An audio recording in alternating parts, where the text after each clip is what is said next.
Good afternoon. You're listening to Fresh Start today. I'm your host, Jermaine Reed. And what is today's date? Today is August the 5th, 2015. It's beautiful weather outside, about 75 degrees. And we have some special guests in the studio. My co-host, Mr. Sean Roby, Master Level Social Worker, is in the studio today.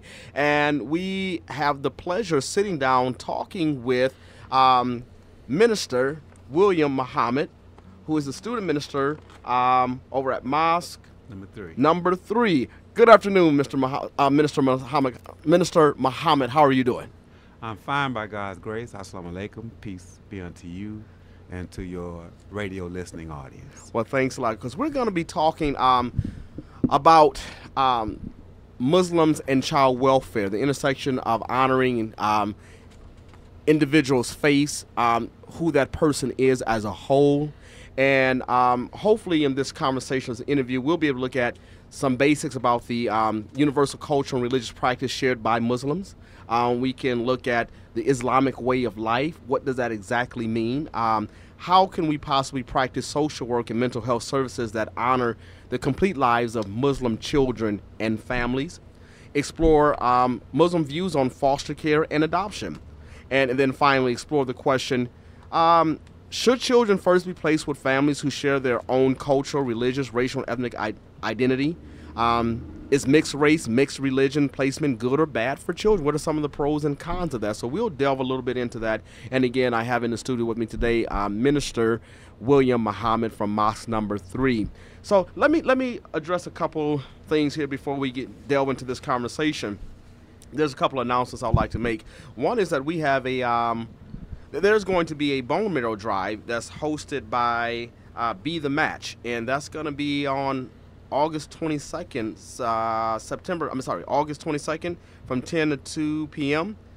Mount Zion Missionary Baptist Church, and folks can plan to support that public event if they are available on August 22nd, 10 a.m. to 2 p.m. There's a lady by the name of Helen Wallace that they're looking for a bone marrow match for. And then there's an 11-year-old, Azriel Hawthorne, and they're looking for a match for him as well. And if you have any questions about that particular drive, you can call 414-937-6459. Also, later in the month of August, we have the upcoming Fatherhood Summit, which is going to take place on Saturday, August 22nd and Saturday, August 29th. At Community Advocates, which is located at 728 North James Lovell Street. And for more information, you can call 449-4777. At that summit, they will be providing a lot of resources for driver's license recovery, child support services, Department of Vocational Rehabilitation, and a variety of other things. So again, that phone number is 449-4777 for more information.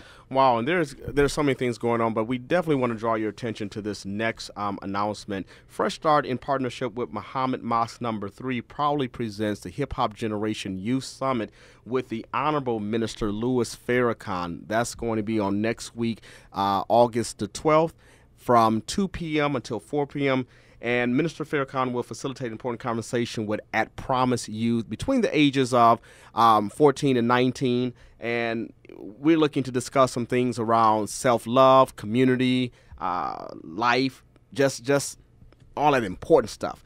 And so if you are available and you like and you have some young individuals who could benefit from this dialogue with Minister Louis Farrakhan, you all can join us at 1720 West Flores Avenue. You can call 414-351-1100, 414-351-1100. You have to pre-register no later than August the 8th. Again, that number is 414-351-1100.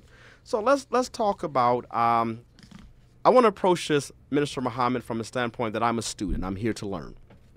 And the listening audience, we here to learn about the Muslim faith, the Muslim life, the Islamic life. What do those terms, what's the difference between Muslim and Islam? Well, Islam is the religion of peace. Okay. And we can only have peace if we are in entire submission to the will of God. So that's what Islam means. A Muslim is a person who surrenders their will to do the will of God. That's what Muslim means. And so when we study the history of the prophets of God, and whenever humanity strays from the path of God, earning his chastisement, earning destruction even, and suffering from the consequences of the rebellion of the law of God, then out of his mercy, he always raises up someone to lead, teach, and guide humanity back to the straight path. So that's what Moses was. That's what Abraham was. That's what Jesus was, peace be upon him. That's what Prophet Muhammad was, peace be upon him. So these human beings spoke what God revealed. They did what God instructed. So they were in entire submission to the will of God. Okay. So they were Muslims. So they were Muslims. They practiced Islam. Now, Muslims is a very diverse group of people. Because what I've learned this week, just paying attention to some things that I think sometimes when you say the word Muslim, we have a tendency to clump everyone in the same group or under the same category. But is there a breakdown, additional breakdown of that community in terms of like British Muslims, Arab Muslims, Somalian Muslims?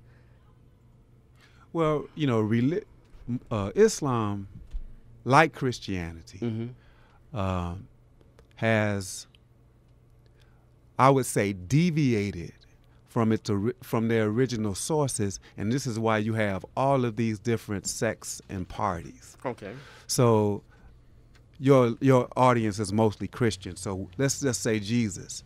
Jesus never said that he was a Baptist or a Methodist or a Catholic or a Church of God in Christ. Never said it. He said the best religion is that you would do unto others as you would have others do unto you. So he practiced submission to the will of God, right? And so it is the division and misunderstanding and envy and corruption of religion that has divided the family, the human family of those who follow Christ. Well, it's the same with Islam. So you have Prophet Muhammad, he never said that he was Sufi or Sunni or Shiite.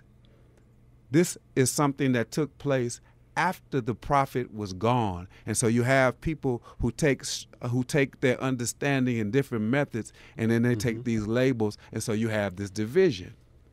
And then you have Muslims in different parts of the world, and sometimes the cultural leanings of a particular people creep into the religion, and we think that that's Islam, but it's not necessarily that. Islam, like any submission to the will of God, brings its own culture, and that culture at its root is freedom, justice, and equality. That is true. And so there are different strains of or different sects or different parties of Islam, just like they are of Christianity. But in truth, as a follower of the Honorable Elijah Muhammad, as a follower and student of his, and as a student of the Honorable Minister Louis Farrakhan, part of the mission is to break down the labels of religion between Muslims, between Muslims and Muslims, between Christians and Christians, between Christians and Muslims. So that, as we say in Christianity, there's one Lord, one faith, and one baptism. And the only way that can really be done is that the deep principles that the prophets represented have to be explored and brought forward, so that those of us who are in religion, who are enslaved really by rituals and doctrine, can see the common root of where their religion comes from. And once we go to the root of it, then we can unite on that root, because a Christian, a good Christian and a good Muslim and a good Jew. Okay. Following those prophets and those messengers are brothers and sisters in the faith. So, for example, the Holy Quran, we don't put one prophet over another. We don't put Prophet Muhammad over Jesus or over Abraham or over Moses. We believe in all of the prophets. Okay. And the reason I want to bring this back, because I want to bring it back to child welfare, you know, but it's good to understand that historical piece, you know, in terms of what has happened, how things have evolved. But what I guess, just in the very basic sense, you know, is there a difference between, or does society at whole, the world, view or embrace that there are different sects of Muslims, Arab Muslims, British Muslim, American Muslims? I mean, do people see those as being separate? I mean, do those sects exist? Those factions or those... There are sects that exist, but not based upon national identity. But not based on national, but on religious. Is on based on religion? Okay. So with that being said, and the reason why I'm asking is because I would like to know if there's some general basic principles, code of life, you know, values or codes that regards to whether you're Arab Muslim, sure, an American Muslim, or you are Somalian Muslim. These are values, that universal values that you all share. And if so, what are some of those? Because I'm trying to get my audience to understand, for a foster child or a family who identifies with the Muslim faith, if they were to come into protective services, how do we best honor those individuals' lives when we take into account their lifestyle, their Islamic practices, you know, not getting into whether or not they're Somalian Muslims or they're Arab Muslims or British Muslim. They're Muslims, and typically all Muslims share this particular value. What are some of those values? Well, what unites the different Muslims throughout the country and different nations is the Holy Quran. Okay. Is the Sunnah, is the Sunnah of Prophet Muhammad. And even what unites... Now you're saying the Sunnah, so we don't know what the Sunnah is. The Sunnah is a body of sayings and activity of the prophet, of all of the prophets of God. There is no prophet that is more documented, studied than Prophet Muhammad. What we have of all the other prophets come from Scripture and Scripture only. But here's, you know, we have written history of Prophet Muhammad. So there's the Sunnah, which is the teachings and the sayings and the ways of the Prophet Muhammad. Okay, the Sunnah. So that's central to anyone who identifies with the Muslim faith. Right. Okay, you're educating me. And remember, I'm your very basic sir. student. Then we have the Holy Quran. Okay, it's the Holy Quran and the Sunnah. So the Holy Quran, central, Sunnah central. Anything else that you all share that you see commonality, or everything kind of flows out of the Holy Quran? Everything flows out of the Holy Quran. So what are some of those things that flow out of the Holy Quran and the Sunnah that a Muslim child or family in child welfare that we would expect or we should know if we're honoring who that person is? Righteousness. Okay, freedom, justice, and equality. You talked about the freedom, justice, and equality. Okay. The belief in all of the prophets and the revelation that they brought. Okay. The belief in that which was revealed to Jesus, to Moses, and to Muhammad. Okay. Peace be upon all of these worthy servants and messengers. Cultural sensitivity is at the core of all public sector service planning and case management. It's supposed to be diversity, cultural sensitivity, cultural responsive, cultural awareness. We got all kind of cultural words. However, there's often a struggle to transfer the philosophy, this philosophy of being culturally responsive, into how services are delivered on the ground or in the trenches. It looks good in the classroom, it sounds good in trainings, but when we're out in the trenches and we encounter families from different religions, backgrounds, faiths, background, racial backgrounds, sometimes things get lost in translation or moving from one place to the next place.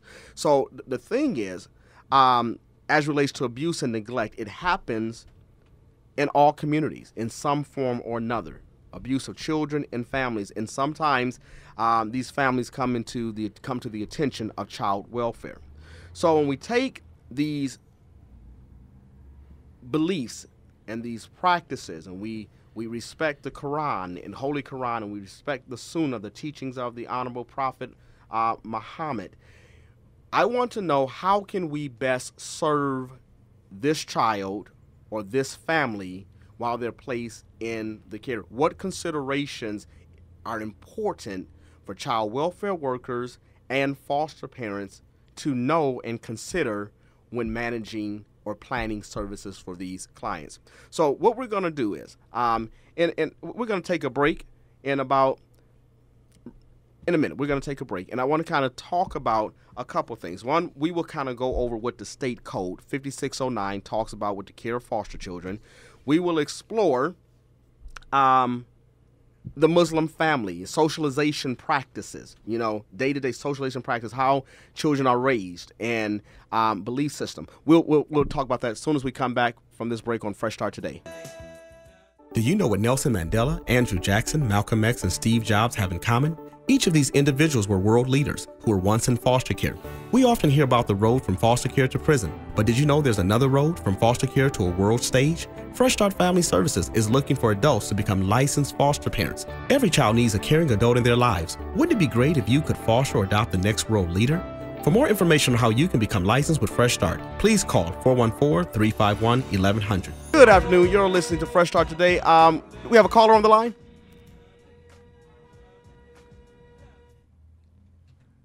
Yeah, caller, you have a brief question or comment? Okay, we lost that caller. You can call back in a minute. Okay, so we're talking about some of those basic practices or values, concepts that are shared universally among the Muslim community. And what we talked about in the beginning, for a social worker, maybe they've just got a new case and this case is identified with the Muslim community, that there's certain basic things that this social worker or foster parent need to know about caring for or managing or case planning for this particular child, that will honor who they are, their heritage, where they come from. And so that's what we kind of talked about in the beginning. So some of those central pieces, you talked about the Holy Quran. Then you talked about the Sunnah, which are the sacred teachings and sayings and doings of the Honorable Prophet Elijah Muhammad.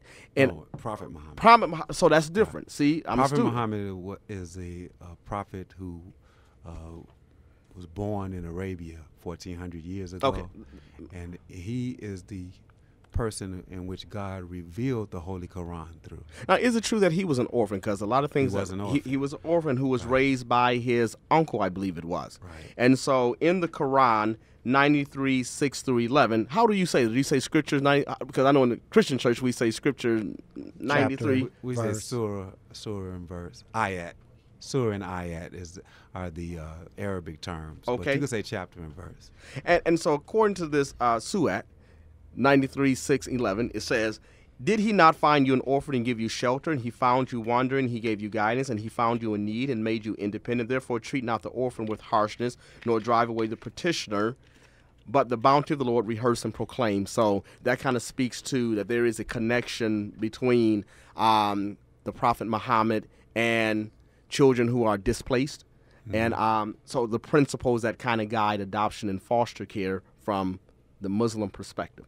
So we talked about the Sunnah. And then over the break, we also talked about Ramadan. But before you respond to Ramadan, there's a caller who has a brief comment and question. Well, yeah. I had a comment. I heard the gentleman speaking. He's speaking some pretty good knowledge, and he was saying that the prophet is the Prophet Muhammad of Arabia had the most,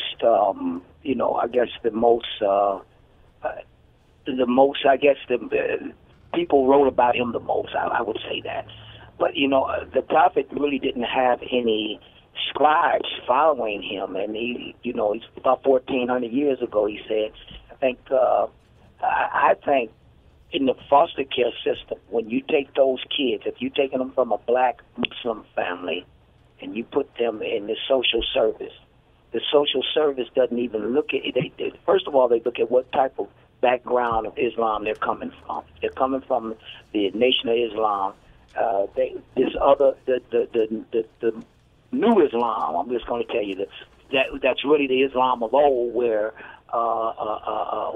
Prophet Farad got his teachings from, has overshadowed the Muslim movement here in America, so much to whereas they don't even respect the black Muslim that has laid the format and laid the door, and opened the door for them to come and practice the way they've been practicing. So when you get a kid in social service, if they can identify that child with black Islam, okay, the Nation of Islam, then he's treated like they throw him right on in there with the rest of the crew. But now if you can find and so do you think that dishonors maybe excuse me, Shiite or Sunni and has been practicing with the people that wear the rags on their head, then they get a little bit okay, hold on.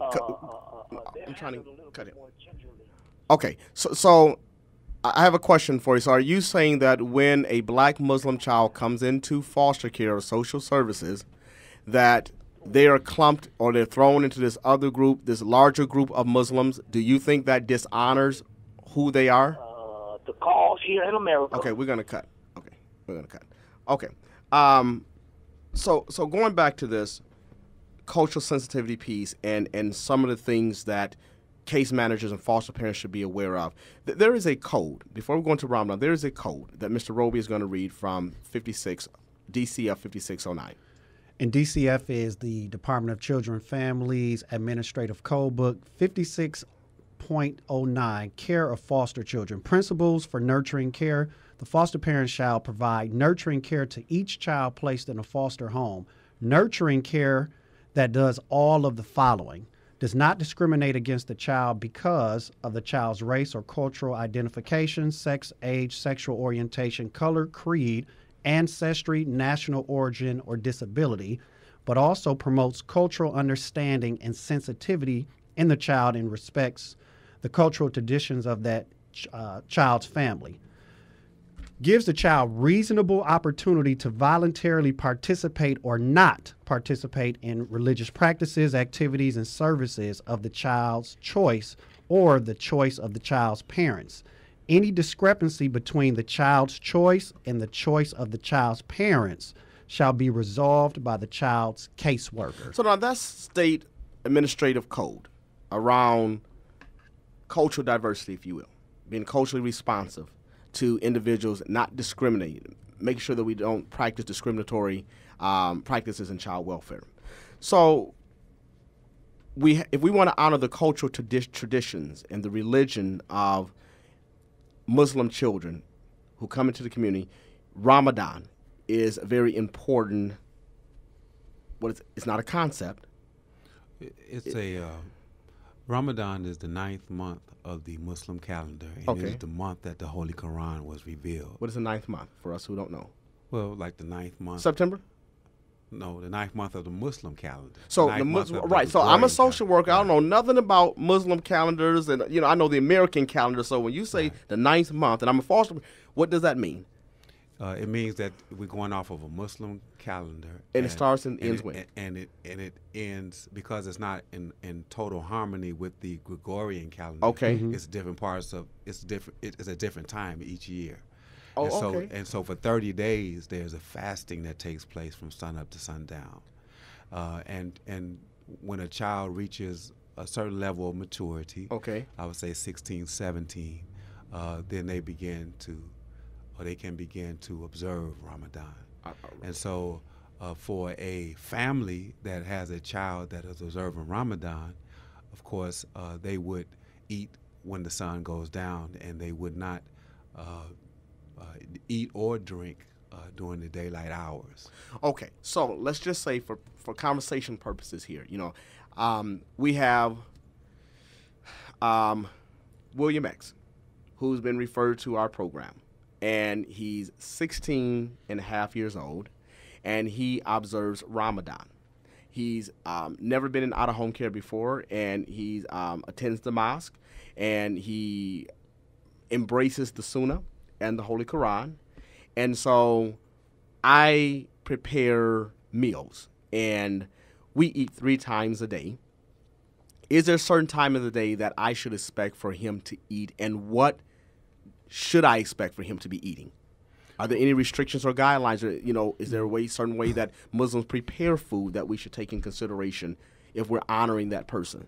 Well, first of all, before I answer that question, I think that that any family who does not have a good understanding of the religion and practice or culture, they should connect themselves and the child that they have the responsibility for taking care of with an institution, a mosque, a masjid, A culture broker. right? That will help them to understand, and that would be an environment that they would feel comfortable. And why in, do you think that's and would important? be a support group, because if they're a Muslim, then they're going to want to visit the mosque, and so it behooves them to find a mosque that will help them to understand the culture, that will help them to understand the practices, and that will help them to be a good broker if there is disagreement, if there is some kind of tension or misunderstanding.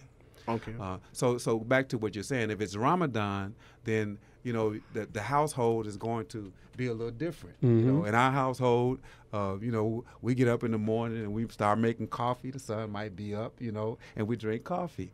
But during Ramadan, we get up way early to get that coffee and that water in. And so there's considerations that have to be taken, because you want to make sure that child is hydrated during so that during the day they're gonna get get thirsty, and then you want to prepare the meals in the evening. If it's not Ramadan, I think the biggest consideration for a Muslim child is do not feed them swine. What about if I cook it? I'm not feeding them, but I cook it in my home. Is that an offense? Well, I think one thing I'm before just- you I'm go just curious. into no, I think beforehand, when you say swine, for Pig. bacon, because a lot of people may not be So- familiar with the term pepperoni. swine. For this foster Pork parent chops. who has a Muslim child, You know All how that we eat, stuff. brother. okay. So for a foster child who's placed in a foster home and they make pancakes and bacon, is that offensive? Not even serving it to the Muslim child, but having it in the home, cooking it, eating it in front of them, could that be offensive on some level? Is that taught, or how does that? Well, it could be offensive. It could be. It could be. And so if this child is an independent, they might want to prepare their own meals. They might want to have their own pots and pans, their own silverware, because we're not only not to eat it, we're not to even touch it. Okay, so now that's the stuff I'm talking about. So understanding those values, that this child may need to have their own skillet, plate, fork, Right. And this is all a part of honoring who he is and Their not culture trying and to where they come change from. this Right. child to practice what I believe and my lifestyle. But if I take this Muslim child into my care, I should, in terms of principles of nurture, sensitive. be sensitive Right. to those things. Yeah. And so I appreciate it, because I didn't even think about having different silverware or, so I yeah. think along those lines as well, particular foods have particular ingredients that may be inclusive of pork. inclusive That's of right. pork. And what are some of those? Well, almost every bread that you buy may have some White bread? kind of ingredients Really? that has swine in it. And so we're very careful about the foods that we select in the markets and where we go and eat. And so all of those considerations. Where do you shop? You're our culture broker Well, today. we encourage our sisters in the Nation of Islam to bake bread. We encourage our sisters in the Nation of Islam to be good homemakers. And so we shop at grocery stores. We shop and we try to select the best foods. But there are labels that tell you whether sometimes a food has swine in it or it doesn't have swine in it. There's the K label. There are these labels that really are for Jewish people. Okay. They're Around because their they don't dietary- eat their they don't dietary eat they don't eat guidelines, yeah. And so we can actually eat Adapt. what they eat because Okay. we have similar dietary laws. What is considered Okay. kosher. If you'd like to join this conversation, you can kosher. call That's exactly right. 414. We call it halal in Islam, but halal and culture are very similar Okay. in terms of their. If you'd like to join this conversation on Fresh Start Today, you can call 414-444-5250, 444-5250. So we're talking about these principles and practice. We're talking about culture. We're talking about your faith. We're talking about honoring Muslim children who are in foster care. First, let me say there aren't a lot of Muslim children in foster care, period, nationally speaking, But there are children who are from the Muslim community, and when any child comes into the community, I think you're absolutely right. It's the responsibility of the foster parent as well as the case managers and child welfare administrator to customize services that will honor who that individual is. And sometimes that's going to take time, educating ourselves and finding institutions and finding cultural brokers. And I don't believe that there is a designated office or person even in child welfare in Wisconsin, because when I was looking at the 2013 their annual report, and I was kind of looking at the composition, the demographics, who's in foster care, there isn't a single line item or category that separates religion. I mean, religion is not mentioned. But because Islamic principles shape so much of the Muslim's life, all of the Muslim's life, in terms of what they eat, what's in the lunch bag, in terms of probably what cleanliness, the standards of is bathing. I mean, there's so many different principles and guidelines that the Islamic principles and guidelines that shape that individual's life, that to not be cognizant of those, like I said before, could dishonor who that individual is. Right. And I'll give you another example. A Muslim prays five times a day. What time? Is it personal and preference, or is it? Don't know. There's prescribed times at dawn, early afternoon, mid-afternoon, evening, and then at night. And so that's something that that a household would want to set aside some space or some time where the Muslim child can go into a room. And if they have a room, they can just go into their own room. So you said child here, but Ramadan is for 16 and over, right? Typically, Ramadan is not imposed upon children. It's not imposed upon children, but at the age of 16, what happens? They could. They could. But in terms of prayer, that children pray. Right. And so if I'm going to be a culturally responsive, culturally sensitive foster parent, then I should respect the prayer life of this Muslim child. That's right. By designating a place for them to pray, understanding when the prayer cycle, what that prayer cycle looks like. Right. Is there anything else that I can do as a foster parent or a case manager that will honor this Muslim child and family? What about the role of fathers, that constellation, mother, father, children, is there anything that I need to know in terms of the role of that father, his voice, social interactions between? The interaction between a Muslim in a Muslim family really is the same as what's prescribed in the scriptures of the Bible. But not everybody do the Bible, and we have foster parents who don't go to church. They don't identify with any religion or, Jesus, Prophet Muhammad, or anyone else. I'm just human. I don't believe in a God, I don't believe in a prophet, but I am a good person. I want to be licensed, and I have my license, and they just gave me this referral for this Muslim child.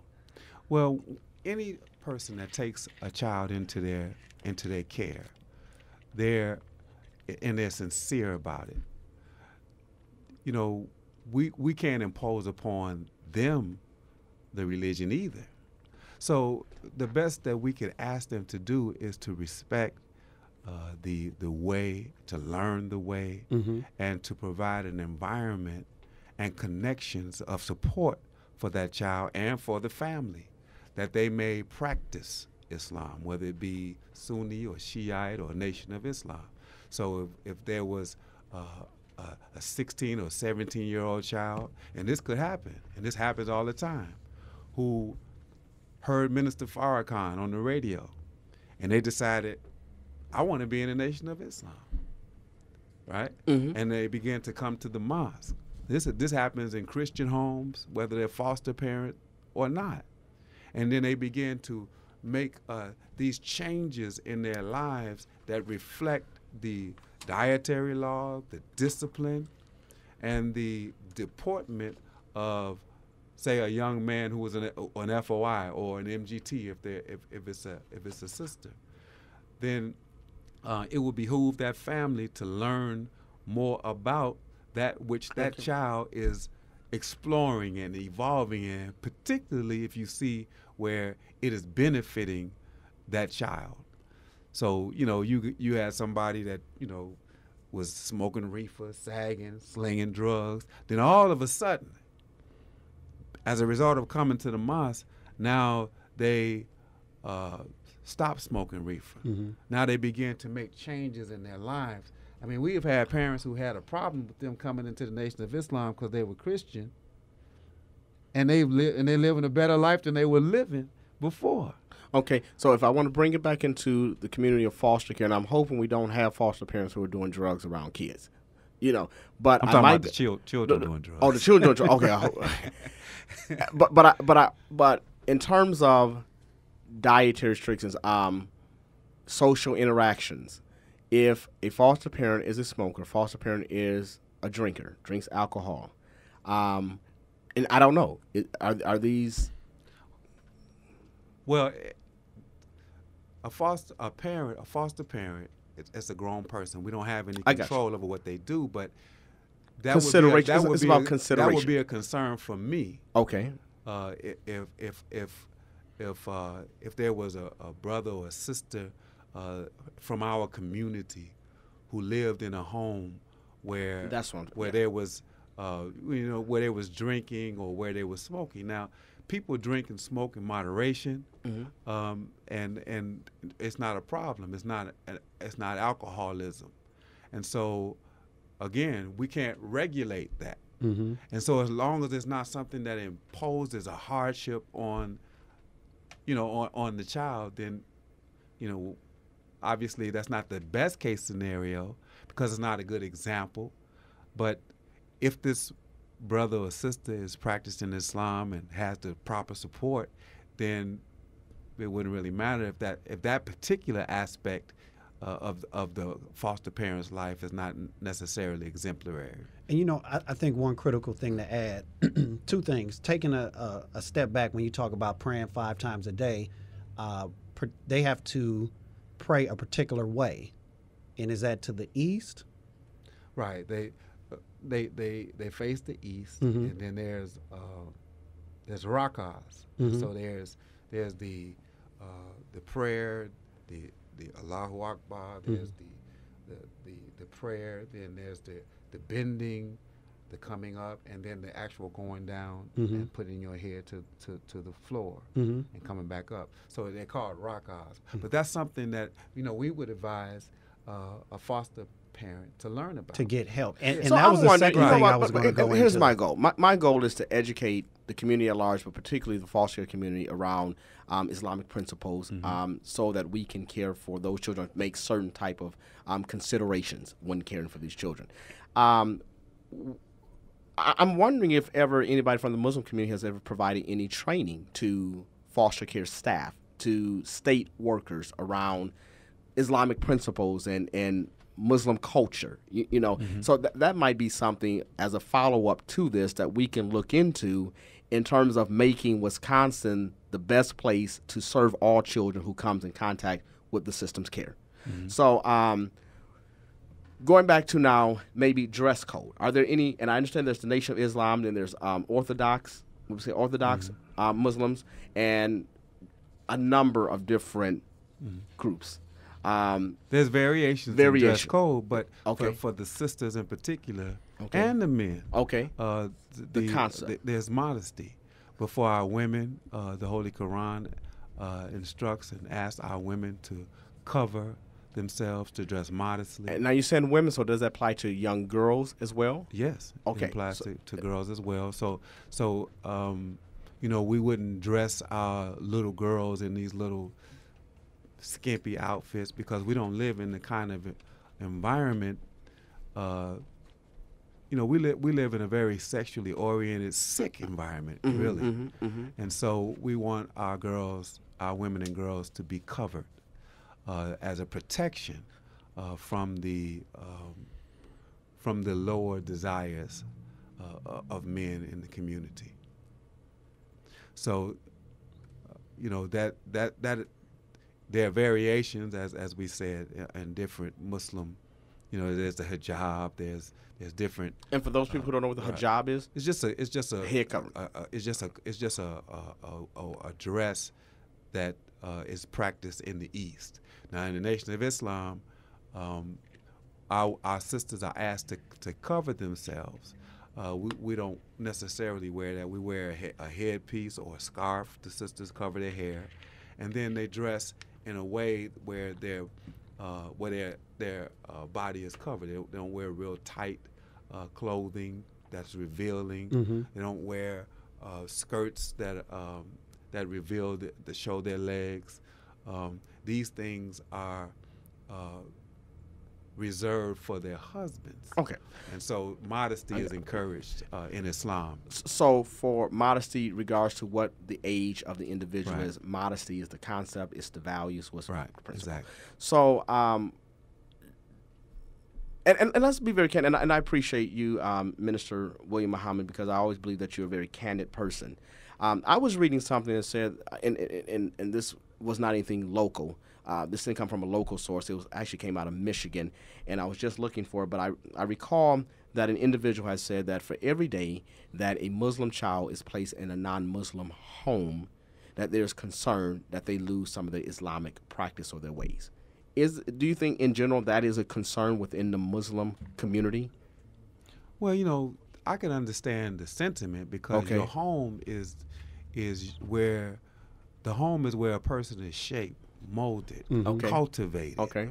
And a good Muslim parents, they study, they share the Holy Quran, they pray together, and so it enforces and it makes it a part of a way of life for them. As a way of life. But if they are foster children, Okay. then if a Christian or a non-Christian is kind enough to open up their home to them, Okay. it's not necessarily the best case scenario, but if they respect, and that's why I said it'd be good for them to connect to a mosque or masjid, to get a guidance from the religious leader of that community to aid and assist them in their knowledge of what it is that As a they're broker, dealing gotcha. with. And So- I think before you take that, I think even on a larger scale, anytime a provider takes a child into their home, you have to realize that this child is not my child. So this child did not necessarily come from the same upbringing that my children come from.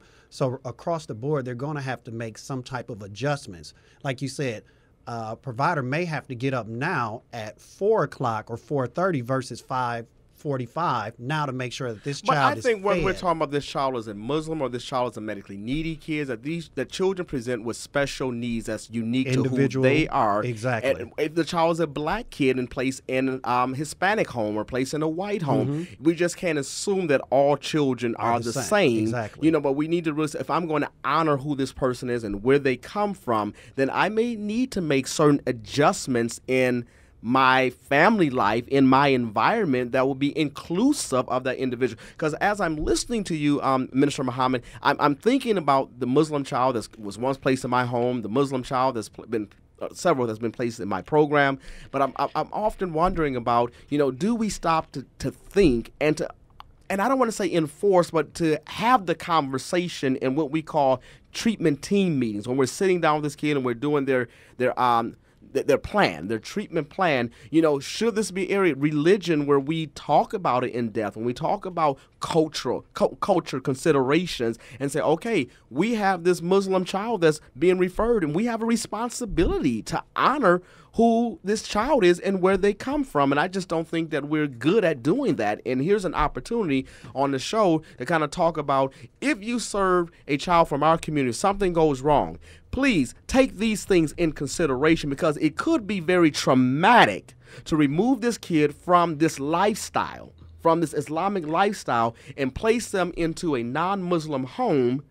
That could be trauma by itself, in addition to just being placed in foster care. How do we honor these children? How do we make them feel included? And so that's basically where I'm coming from. There's a caller online. Caller, you have a brief comment or question? Yes, I do. How you doing today? Thank you for being patient. Yes. Okay, yeah, salam alaikum. Mr. Muhammad, I think it's imperative that we mention that Islam is not recent in the United States. We've been here for hundreds of years. My family being one, we were imported here. The majority of the slaves or the enslaved people were brought here were Muslims. They either practiced Islam or, African tribal religions. So Islam was imported here. Now, I'm an old man now. My parents, when I was growing up, we've had at least 100 different foster children in our home over the years because they felt that it was their duty to take care of orphans. Right. So we've always been here. It's nothing new. At least it's nothing new to me. And even my enslaved part of the family, my family came from East Africa in Sudan. I looked up 23andMe. And I can go back to the 1870s and see people. I mean, it's a long list of Muslim names in my family. And I'm assuming what happened was once Emancipation Proclamation occurred, that they went back because they were the last group who came in here, Okay. So anyway, the point I'm making is Islam is nothing new in the United States. Got you. We appreciate you listening and contributing that thought. Thank you, and continue to support the program. Let's talk about one of the reasons why this is an important discussion, and our brother is Sure. absolutely right. Islam really is the foundation of this country. The one thing that the president said lately, just recently, is how Muslims have contributed to the foundation of this country. The Holy Quran is really the basis of the system of jurisprudence of the United States of America. Okay. But what cannot be ignored is that Islam has been demonized in the West, and particularly here in America. I was going to ask you. And so because of the demonization of Islam, that it may be necessary in the foster care system to make sure that those people who adopt those children or become foster parents of those who are Muslim, that they don't have those biases and that they that's what this is they about. are taught. And this is what's about. Yes. So let me ask you, because we only have 6 minutes, and I really want to stay on task with this last question. I really want to kind of understand from a Muslim perspective, foster care and adoption, are they one and the same thing? Now, I think you're able to address this from a Nation of Islam perspective. Your feelings around being foster care providers and or adopting a child. What does you all stand? So your view on that?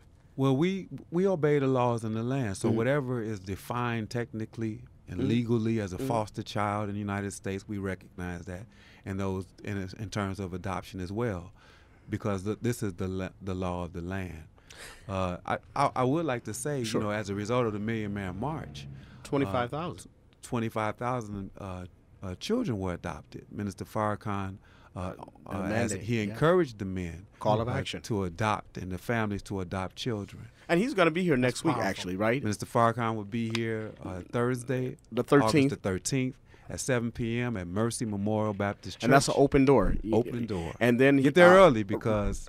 Right, and he'll also be here on the 12th of August. I'm sitting down with young people at Fresh Start. You can call 414-351-1100 to register, 414-351-1100 by August the 8th. Now, I do know in some of these sects or other group of Muslims, based on what I was researching, that, yes, Prophet Muhammad was an orphan, and that's documented. And so some folk feel that, that to provide foster care service is a part of fulfilling their faith, But then there's others that feel that, there's a Islamic word, kafala. Am I saying it correctly? Kafala? He shook his head no. Kafala. I think that's, is that how you pronounce it? Kafala? I'm not familiar. Okay, but kafala. And that speaks to adoption, foster care, which means to feed. Mm-hmm. Now, adoption to certain Muslim sects or groups is opposite. They don't agree with it because they feel like it severs the birth ties and the birth rights of a particular child from his family, and so they would never adopt a kid and have that child assume their last name, because it dishonors. who they are and their person, their heritage and their inheritance and that whole piece. So the reason why I brought that up, because I do know that in child welfare, America, there is policy, there is law around permanency, identifying a permanent home for a child. So sometimes children are brought into care and it's supposed to be temporary, but if they can't, if the family can't work on certain things or meet certain court order conditions within a certain specified time frame, then their rights are terminated, what we call termination of parental rights. So for this particular child, let's just assume that is a Muslim child in that sense, or that situation, or even a non-Muslim child that's being cared for by some Muslim individuals, not from the Nation of Islam, but some other possible Muslim folks, would not consider permanency with this kid because they feel like it would dishonor this kid. And I think that's where it's really important for us as child welfare, that we just can't assume that every Muslim that come into the system is from the Nation of Islam, or that every Muslim that come in is from Somalia or from this, but really understanding, what is specific to this population of folks and how they've been raised and what their value systems are. And we know about the Sunnah, we know about the Holy Quran. We've learned some of those things today. We know about Ramadan and, I think there's prayer. We've learned about those things, but are there some other specific things that we need to learn as relates to each child that comes into care, where they come from, and what their belief and value systems are? So I just brought that up because even in some other, not Islamic, but in Muslim communities, I know that certain pets, they don't agree with you having certain pets in your home, like a dog. So this just been a conversation. It really is a deep conversation. I think that 1 hour won't do justice. But I do appreciate Minister William Muhammad from Mosque Number 3 coming in and enlighten us, talking to us about this subject and how important it is to honor the lives of Muslim children who happen to come into the system's care. Well, I appreciate the opportunity to come in, and I have learned, because I'm certainly not an expert on adoption from an Islamic perspective or any other perspective, but the last thing that you mentioned, and understanding how the termination of parental rights has really changed in this state in particular. I remember County Supervisor at that time, James White, warning the community while welfare reform was taking place, that there was a child welfare component and that there was a speeding up of the parental rights, where termination of parental rights, where there used to be some grace and leniency and an allowance for parents who are the rightful or biological parents to get their lives together if there's drug treatment and whatnot. But now there's this this intolerance and this expediency, which really is contrary to the law of Islam and Christianity. And see, that's right. That's a whole nother subject. 20 minutes ago, we should have been talking about that piece. So, thank you all for tuning in to Fresh Start today. And I just want to announce, you told me that on October the 15th, it will be the 20th anniversary of the Million Man March. October 10th. I got 10-10. You mean 2015. Oh, 2015. 10-10-15. We're going back to the mall. And for more information, call 414-755-2006. We're providing coach transportation. We want you to come with us. We want you to be involved in the organization efforts. We have our LOC meetings at 6:30 on Thursdays at West Care Harambe, 335 West Wright Street. And the number again? 755-2006. Thank you for tuning in to Fresh Start today. And next week we have Secretary Eloise Anderson from the Department of Children and Families on Fresh Start today.